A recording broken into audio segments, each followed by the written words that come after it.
Sveiki, Ilze! Sveiciens, Kristīne! Paldies, ka piekritāt sarunai, un šodien tad es vēlos aprunāties par to, kāda labbūtības pieredze ir uzņēmumā Latvijas gāze.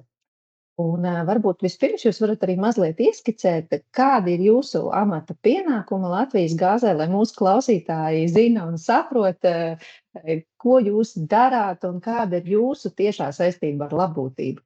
Mana tiešā saistība ar labbūtību ir tā, ka es esmu Latvijas gāzes administratīvā departamentā vadītāja, un administratīvajā departamentā ietilpst personāla procesi un personāla pārvaldība. Man tas pienākumu loks ir gana plašs, līdz ar to es labi pārzinu mūsu darbinieku loku. Un zinu visus darbiniekus, un šobrīd turklāt mums ir arī ievērojami samazinājies šis darbinieku skaits salīdzinot ar laiku pirms pāris gadiem. Tad, ja mēs skatāmies ne tik senā pagātnē, piemēram, gadus divus atpakaļ, tad mums bija darbinieku skaits vidējais ap 120, un šobrīd mūsu darbinieku skaits gadu mēs iesākām ar 83 darbiniekiem. Man tā labbūtība nāk cieši līdzās visa koplīguma pārskatīšana un šīs mūsu darbinieku pārstāvju komitejas sasaukšana un praktiskā puse un sēžu protokolēšana un pēc tam koplīguma virzīšana, izskatīšanai arī valdē, jo šī komiteja, protams, apstiprina šo koplīgumu, bet valde tomēr arī vēlas zināt, ko tad komiteja ir nolēmusi, un šo koplīgumu uz valdi izskatīšanai aizvirzu es pati, un sadarbība ar darbiniekiem ir gan cieša. Tu jau minēji pirmo no punktiem arī, par ko es šodien vēlējos ar tevi runāt, par koplīgumu. Pastāst varbūt vairāk par jūsu uzņēmumu pieredzi, kā jūs izmantojat koplīgumu, cik daudz vai detalizēti jūs tajā arī aprakstāt šos labumus, varbūt ne tikai labumus, kas attiecas uz darbiniekiem, jo mēs zinām, ka ir daudz darba devēju, kurus koplīgumu skatās ar bažām, ar tādu ļoti distancētu attieksmi, varbūt pat zināmā mērā izvairās no koplīguma noslēgšanas, kaut arī tas varētu būt kā ceļš uz tādām siltākām, labākām attiecībām ar darbiniekiem, uz svarīgu jautājumu atrisināšanu un noformulēšanu, bet tā baža par šo līgumu, kur ir zīmogs, kur ir paraksts, kur viss ir uz papīra melns uz balta uzrakstīts, rada raizes. Kā ir jūsu pieredzē? Jā, manā pieredzē koplīgums vēsturiski ir jau šajā uzņēmumā. Arī tad, kad es šeit sāku strādāt pirms 6 gadiem, koplīgums šeit jau bija. Bet mēs pa šo laiku esam transformējuši šo koplīgumu. Sākotnēji mums koplīgums bija, mums tajā laikā bija arī meitas sabiedrība GASO, un mums šis koplīgums bija kopīgs, mums un GASO un arotbiedrība.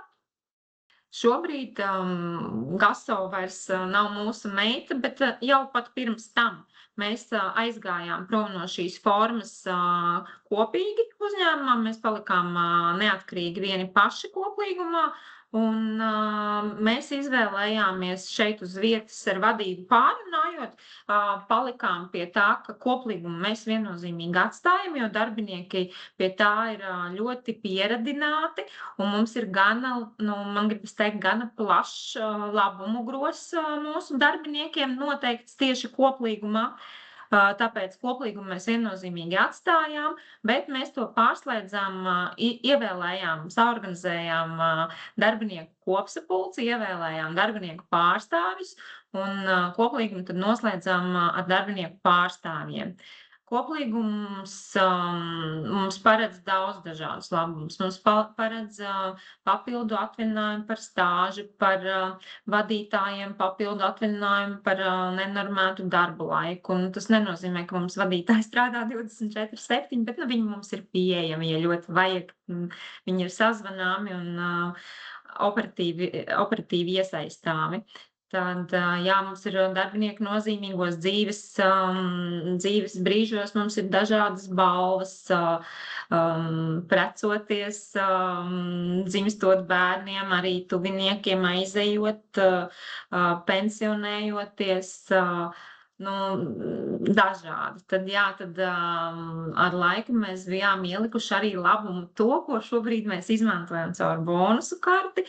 Mēs noteicām darbiniekiem ikmēneša piemaksu, kuru mēs noteicām mērķim ēdināšanas un medicīnas izdevumiem, kurus nesedz veselības apdrošināšanas polisi. Polisi arī, protams, mums ir, bet ir kaut kāds vienmēr, mēs zinām, ir šis kaut kāds grozs, ko polise nesedz. Un tad mums bija tā doma, ka no šīs piemaksas darbinieks var to atvēlēt šādam mērķim, bet atbildība, protams, tika uzlikta uz pašiem darbiniekiem, vai viņi šo naudiņu izmanto tieši šim mērķim.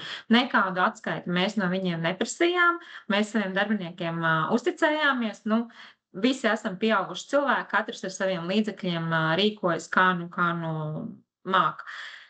Un kāda katram tā finanšu pratība, bet tad nāca šie likuma grozījumi un paredzēja, ka ir jābūt šim attaisnojuma dokumentam, tikai tad var šo labumu neaplikt ar papildus nodokli.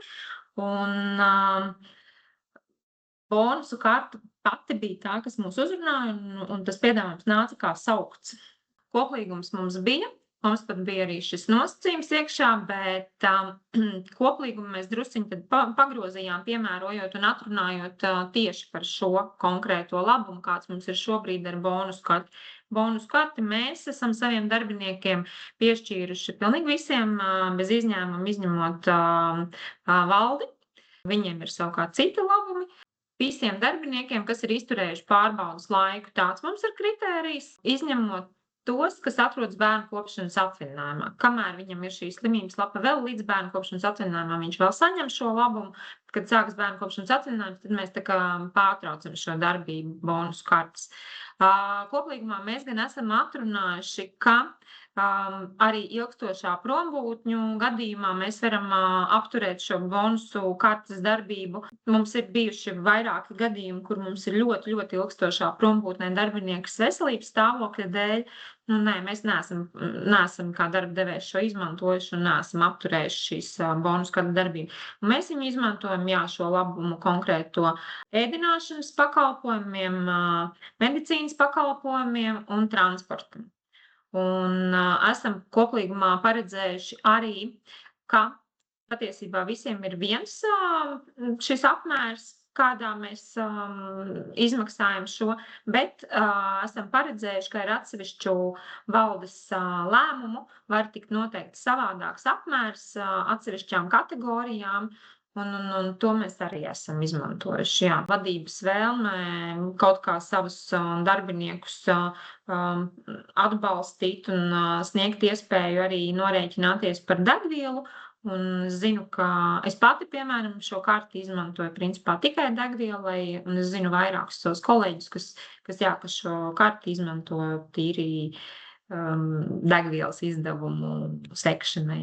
Koplīgums ir forša lieta. Es nevaru iedomāties, ka šobrīd darbiniekiem pateiktu, ka mums nebūs koplīgums, jo tas nozīmē, ka mums aizietu gan liels labumu grozs prom, jo tie visi ir tie labumi, kas mums ir noteikti koplīgumā, protams, ir labāki nekā paredz normatīvais regulējums, jo mums jau nav koplīgumā jāatkārtojas to, ko paredz likums, un tāpēc tas labumu grozs ir ievērojams. Koplīgums paredz arī, ka mēs maksājam darbiniekiem 3. pensiju līmeni, piemēram, bet ja mēs atgriežamies pie tā, ko bonusu karte piedāvā saviem klientiem, uzrunājot viņus, jums pašiem ir izstrādāts koplīguma projekts, ko jūs piedāvājat slēgt, tad man gribas teikt, ka šīs koplīgums ir ko jūs piedāvājat, ir ļoti, ļoti vienkāršā redakcijā, nesarežģīts, ļoti saprotams, viegli uztverams.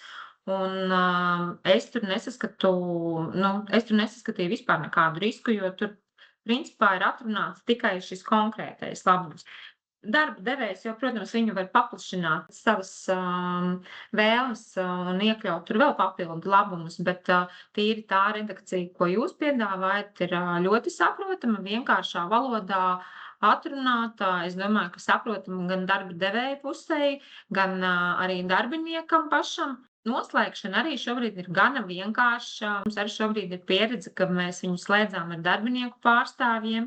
Tas viss ir gan operatīvi organizējams, gan raiti organizējams un apstiprināms, un mēs koplīgumu paši pārskatām reizi gadā. Tikpat labi viņu var pārskatīt droši vien retāk, biežāk, pēc vajadzības un iekļaut atbilstoši tā brīža situācijai, kas katram darba devējam šķiet, ko viņš varētu tam savam darbiniekam piedāvāt, lai viņam sagādātu kādu foršu mirkli un tādu, to sajūtu, ka darba devējs par viņu tomēr domā un tur rūpi. Un koplīgums, manuprāt, parāda tieši darbiniekam, ka tas darba devējs par viņu domā. Jo koplīgums, lai arī ko likumdevējs ir runājis līdz šim publiskajā telpā, ka pienāks mirklis, kad koplīgums būs obligāts un tā tālāk, un šobrīd tas nav. Un tad man gribas teikt, ja darba devējs ir izvēlējies, ka viņa uzņēmumā ir šis koplīgums, manuprāt, tas parāda to darba devēja attieksmi, ka viņš par to savu darbinieku domā un ka tur to rūpi. Bet kā tev šķiet, kāpēc liela daļa darba devēju tomēr ir joprojām skeptiski attiecībā par koplīgumu? Tu nosauc tik daudz pozitīvu aspektu, kas ir jūsu pieredzē. Bet tiešām ir daudzi, kuri noskurinās pie vārda koplīgums, nobīstās un nē, tas ir sarežģīti, tas ir smagi, to mēs nevaram un no tā mēs ejam prom, nekādā gadījumā to mēs nevēlamies. Tie ir tādi stereotipi. Ja mēs skatāmies varbūt kādu laiku atpakaļ, tad pārsvarā visiem saistījās koplīgums ar to, ka koplīgums bija ar arotbiedrībām. Un mēs visi darba devēji mazliet ar bažu skatāmies arotbiedrību virzienā. Mēs saprotam, ka mēs nevaram ierobežot darbiniekus būt arotbiedrību biedriem, un tā ir viņa brīva izvēle. Mums pat nav tiesību interesēties par to, vai viņš ir šis biedrs vai nav. Bet es domāju, ka tas ir saistīts tīri ar šo, ka tā ir tāda, visticamāk, neinformētība lielā mērā, es domāju, darba devēju, ka šo koplīgumu var slēgt arī savādāk, ka nav obligāti jāpiesaista arotbiedrība, jo, man gribas teikt, ka arotbiedrības pašas ir arī lielā mērā atbildīgas par to, ka par viņiem varbūt darba devējiem nav tās labākās domas un ekspektācijas, ņemot vērā arī šos likumā ietvertās normas par to, ka, ja man ir, piemēram, darbiniekam jāuzsaka darba līgums, mēs ļoti labi zinām, ka darba likumā ir ļoti konkrēti atrunāts, kuros gadījumos darba devējs vispār var uzteikt šo līgumu, bet neskatoties uz to, joprojām ir šis pienākums, un pagaidām nekas nav mainījies, ka man ir jāprasa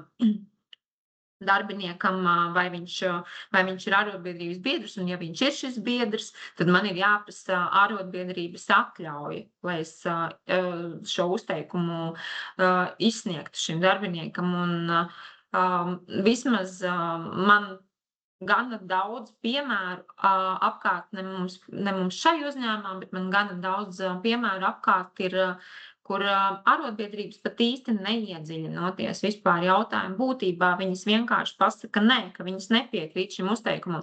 Un ja tu šādi, neanalizējot situāciju, pārsvarā gadījumu dari, tad man gribas teikt, nav ko brīnīties, ka darba devējam par arotbiedrībām tas priekšstats ir tāds, kāds viņš ir. Un tie stereotipi ir izveidojušies, un ja darba devējs varbūt nav iedziļinājies, un viņam nav veiksmīga personāla daļa, kas ir atnesusi to, ka var rīkoties arī savādāk un koplīgumu var noslēgt arī paši darbinieku pārstāvi, tad tur uzreiz iezvanās tie zvani, ka jā, mums jāslēdz koplīgums ar ārotbiedrību, un tad tur viss ir slikti, un mēs negribam sev uzlikt tādu slogu, jo tad ārotbiedrība sāks mūs regulēt, ko mums vajag ietvert koplīgumā un ko mums nevajag, jo mēs lielā mērā tāpēc aizgājām no koplīguma ar ārotbiedrību, ka arī katru gadu pārskatot šo koplīgumu, es nenoliedzu to, ka ārotbiedrība sniedza tos savus ieteikumus par to, ko mums vajadzētu pārskatīt koplīgumā, kur mums vajadzētu ko mainīt, kur būtu jāpārskata, nezinu, tur piemaksas apmērs, tas. Ārotbiedrība ir ārotbiedrība, darīsim katrs savu darbu, un man gribas teikt, ka es to varēju uztvert kā ieteikumu formu, bet ja man ir jāsēž un jātaisnojas ārotbiedrībai kā komersantam, kāpēc es to nevaru darīt, jo kurš labāk zina situāciju, kā mēs šeit strādājot, kādas ir mūsu iespējas un finanšu situācija, vai mēs to varam, vai mēs to nevaram, kā mēs paši, un ja mums šobrīd no malas kāds sāktu regulēt, jums vajag darīt tā un jums vajag darīt tā, tad loģisks ir šis solis, ka tu nevēlies būt kopā ar šo ārotbiedrību vairs. Un tad, jā, tad tas bija mūsu izvēles kritērijs, kāpēc mēs aizgājām prom no ārotbiedrības un palikām tikai paši. Bet, kā mēs redzam, tas gana veiksmīgi strādā. Mēs arī šobrīd, jau, manuprāt, mums ir 4. gads bija, ka mēs pārskatām jau bez ārotbiedrības šo koplīgumu. Mēs katru gadu līdz šim kaut ko mazliet esam pielikuši klāt un nereizi neesam noņēmuši neko nost. Tas, manuprāt, ir no darba devēja paša kā goda prāta atkarīgs, kādam mērķim viņš izvēlas šo koplīgumu slēgt un vai slēgt. Un atkārtošos to, ko es jau minēju, koplīgums ir par darbinieku un par darba devēja attieksmi pret darbinieku. Man gribas teikt, patiesībā tas ir viens no vienkāršākajiem instrumentiem darba devējiem, kā celt savu vērtību darbinieku acīs. Man gribas tā teikt, jo koplīgums tas uzreiz skan labi. Es to varu arī teikt pēc pieredzes, tad, kad esam kādreiz atlasījuši kādu darbinieku. Darba intervijās, kad mēs parasti paslavējam savu uzņēmumu un stāstam, ko mēs varam darbiniekam piedāvāt, tad koplīgums ir vienmēr tāds gan spēcīgs arguments, un tas vienmēr ļoti atzinīgi no darba meklētāja puses arī tiek vērtēts, ka forši jums ir koplīgums. Tā kā jā, forši mums ir koplīgums, un es iesaku darba devējiem izmantot šo instrumentu, jo, manuprāt, tas ir vienkāršs instruments, vienkārši noslēdzams un apstiprināms. Es iesaku un rekomendēju. Darba devējs gūs atzinību arī no darbinieka. Runājot par darbinieku un darbiniekiem, tu minēji, ka jūs šo gadu uzsākāt ar 83 cilvēkiem, dažas dāmas vēl ir bērnu kopšanas atvaļinājumos. Cik dažādi ir jūsu darbinieki un cik vispār vienkārši vai sarežģīti ir nodrošināt tādu labumu grozu, kas atbild uz dažādu cilvēku varbūt ekspektācijām arī? Jo skaidrs, ka nevar atsaukties gluži uz katra no 83 cilvēkiem kaut kādām vēlmēm un vajadzībām, bet tomēr ir jādomā tā, lai tas piedāvājums noklātu to pieprasījumu lielā mērā. Mēs tāpēc arī to koplīgumu gan cenšamies regulāri pārskatīt, un mēs pārskatām arī tos iekļautos labumus, jo mēs vienā brīdī sapratām, ka mums ir kā reiz kaut kāda darbinieku kategorija, kas no lielākās daļas šo labumu atkrīt, un tad mēs meklējam, ko mēs varētu viņiem piedāvāt. Bonus karti mums ir pilnīgi visiem, to mēs varam piedāvāt visiem, un tas ir baigi forši, jo tāpēc, ka ir kaut kāds labumu gros, kas ir skola, bērni, vēl kaut kas. Ne katram mums ir bērni, dēļ kā es varēšu dabūt papildu atvaļinājumu dienu, vai ne katram mums būs tas skolnieks, kur es varēšu dabūt šo izlaidumu dienu. Tāpēc mēs cenšamies ar regularitāti pārskatīt šos nosacījumus, kādi ir, lai mēs tomēr katram darbiniekam kaut kāds labums no tā koplīguma tiktu, lai nav tā, jā, darba devējiem koplīgums ir, bet ko man tas dod? Tur nekas nedara man. Tāpēc mēs cenšamies pārskatīt koplīguma nosacījumus, lai tomēr, ik katram šai uzņēmumā kaut kāds labums no koplīguma būtu. Mums nav tāda, šobrīd es nevaru pateikt, ka ir tāda darbinieku kategorija, uz kuru neattieksies neviens no šiem koplīguma labumiem. Jo, ja tur, nezinu, papildu brīvdienas tur ir par vairākiem bērniem, tad jā, protams, mēs varbūt kādu tas mudina rūpēties par bērnu skaitu, un viņam būs brīvdienas pie mums, bet jā, mēs pārskatām, un to mēs esam arī ņēmuši vērā, ka ir jābūt tam koplīgumam tādam, lai ik katrs darbinieks sajustu, ka no tā koplīguma viņam kāds labums tiek. Runājot par labbūtības tādu attīstību vispār, tu saki, jūs katru gadu pieliekat kaut ko klāt, kaut vai nelielu, bet tas labuma grozs kļūst arvien pilnāks un pilnāks. Kur vispār virzās, kā tev šķiet, labbūtības grozs tuvākajā nākotnē? Uz kāda veida risinājumiem jūs skatāties, ko citi uzņēmumi piedāvā no tavas pieredzes, par kur tu varbūt runā ar saviem nozares kolēģiem? Tas ir ļoti aktuāla tēma šobrīd, tā cilvēku labbūtība kā tāda. Mēs vairāk domājam par šīm labbūtības lietām. Un manuprāt, ka tās pēdējā laika tendences ir tādas, ka ne visa labbūtība ir materiāli izmērāma. Ka ir arī citi kaut kādi instrumenti, kas būtu piemērojami, lai paaugstinātu šo cilvēku un ja mēs runājam konkrēti darbinieku labbūtību. Vai mēs uz šādiem instrumentiem skatāmies koplīguma sakarā? Laikam nē. Kaut gan mums, piemēram, ir arī koplīgumā atrunāts, ka darba devējs var apmaksāt arī psihoterapeita pakalpojumus, konsultācijas, ja darbinieks pie viņa vēršas ar šādu lūgumu. Mēs neesam noteikuši nekādu konkrētu apmēru, tur ir vienīgi šis kritērijs par vēršanos. Vai man ir šāda pieredze bijusi? Jā, man ir pa visiem šiem gadiem bijusi tāda pieredze. Vai tas ir bieži? Nē.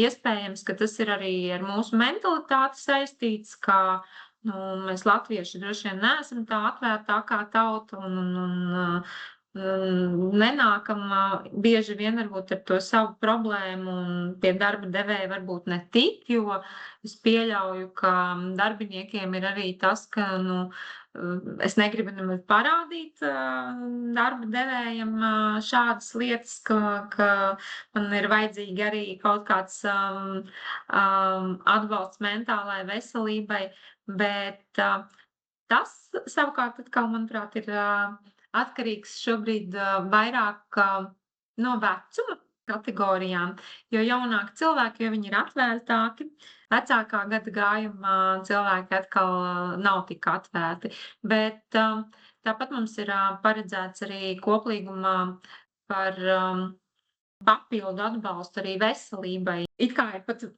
vairāk šie instrumenti jau šobrīd, ja, gan šī veselības apdrošināšanas polise, gan bonus karte, kas ir ārstniecībai, bet vēl neskatoties to, vēl ir papildu ietverts par šo atbalstu veselības problēmu gadījumā, ka mēs esam arī to snieguši, kad darbinieks pie mums ir vērsies. Varbūt tās tendences ir tādas, ka jā, varbūt pat tā labbūtība, kas ir arī tāda, ne tikai materiāli izmērām, bet arī tīri par kaut kādām tādām vērtībām. Bet koplīgumā mēs īsti neko tādu šobrīd neplānojam arī ietvert. Mums ir citi dažādi vēl labbūtības politikas un citi dažādi instrumenti, kur mēs esam šo atrunājuši, kā šis var tikt risināts. No labbūtības viedokļa mēs šobrīd cenšamies arī saviem darbiniekiem piedāvāt dažādas arī pašattīstības un izaugsmes seminārus, kas nav saistīts pat, tas nav saistīts ar viņu profesionālo kvalifikāciju. Tas ir saistīts tieši ar viņu emocionālo labsajūtu, bet arī emocionālā labsajūta ir labbūtība, ja, jo tas darbinieks, viņa emocionālās labsajūtas līmenis būs gan augsts, tad viņš jau man arī kā darbinieks būs vērtība tajā mirklī. Un, jā, mēs organizējam arī un ņemam dalību dažādos šādos pasākumos, bet mēs to neesam atrunājuši koplīgumā, jo tas dzīves temps ir ļoti ātrs. Visi tie notikumi pēdējo gadu laikā, sākot no Covida un beidzot šobrīd ar visām šīm kara darbībām, kas šobrīd jau ir, pasaule, manuprāt, šobrīd trako un vārās, un cilvēku līdz ar to tā emocionālās sajūtas, viņiem noteikti ir dažādas nedrošības, trauksmes, neziņas, un kaut kā jāprot tas līdzsvars atrast, un ņemot vērā, ka darba vietā cilvēks pavada tik lielu daļu no savas dzīves, tad cenšamies arī kā darba devējs kaut ko darbiniekam piedāvāt no šī. Un tu vēl minēji, ka atsevišķajiem darbiniekiem ar valdes lēmumu ir iespējams piešķirt kādu vēl tādu papildu labumu. Dažkārt mums arī mūsu potenciālie un esošie klienti vaicā, kā tad to noformēt koplīgumā, par kādiem sasniegumiem vai panākumiem cilvēkam ir iespējams tādu vēl lielāku, iespējams šo prēmiju nosacīt iedot. Varbūt tu vari padalīties ar jūsu pieredzi, kā jūs to esat izdarījuši un kādi ir tie vai sasniegumi vai citi parametri, pēc kuriem darbiniekam pienāks tāds apbalvojums? Koplīgumā mēs to esam atrunājuši ļoti, ļoti vienkārši piebilstot, ka valde var lemt savādāk un par savādāku apmēru. Un tad tas jau tiek vērtēts. Mēs ejam ar ziņojumu uz valdi, un tad valdei prezentēts, kas tad ir šis. Šobrīd tas vairāk mazāk ir darbinieku loks, kas ir operatīvo vadītāju loks. Tie, kas arī paradoksāli pie tik salīdzinoši neliela uzņēmuma, bet mums liela daļa šo vadītāju dzīvo ārpus Rīgas. Un līdz ar to viņi ikdienā mēro šo ceļu. Labi, es nemēroju ikdienā ceļu Rīga-Liepāja, bet es viņu mēroju reizi nedēļā. Un tad mums ir vadītāji, kas, piemēram, ikdienā brauc no Dobeles. Man gribās teikt vairāk, ka šeit ir tīri tas darbinieka ieguldījums, kāda ir tā viņa pievienotā vērtība uzņēmumam. Jo mums šobrīd joprojām norit uzņēmumā akcionāru maiņa. Mums izgājušas mūsu daudzgadīgais lielais akcionārs Gazprom, atpirkām no viņa šīs akcijas, un mums ir vadības dibināta kompānija, kas izpērk mūsu uzņēmuma akcijas, un tad, tas līdzi nes ļoti daudz, ļoti dažādus operatīvus lēmumus, operatīvu rīcību, tādu neierastu un ārpus tās ierastās darba rutīnas, kāda mums varbūt bija līdz tam laikam, jo mēs esam dabas gāzes tirgotājs, un principā tā ir mūsu vienīgā nodarbošanās. Mēs tikai un vienīgi tirgojam dabas gāzi, mums nav nekādu blakus produktu, vismaz pagaidām.